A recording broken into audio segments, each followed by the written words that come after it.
কবর প্রতিদিন ডাক দিয়ে বলে আনা বাইতু দুধ।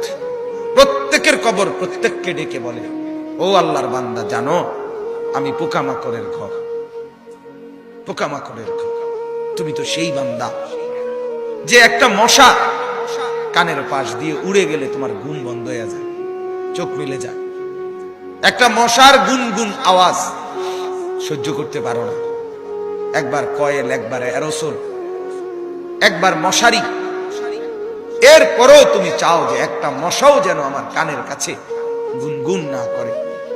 তো 5 ঘন্টার ঘুমের জন্য, 6 ঘন্টার ঘুমের জন্য বান্দা এই যত্ন নিলা, অনন্তকাল কিংবা বছরের পর বছর কবরের যে ঘুম দিবা, পড়ে থাকবা সেই ঘরে, পোকা মাকড়ের ঘর, সেই ঘরে তুমি ঘুমাইবা কেমনে, থাকবা কেমনে?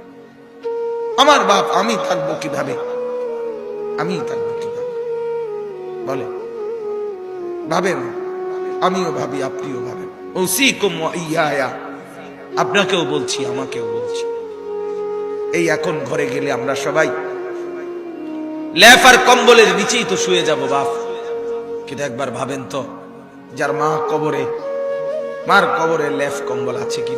যার বাপ কবরে আছে এই মুহূর্তে, বাপ আপনি ভাবেন তো।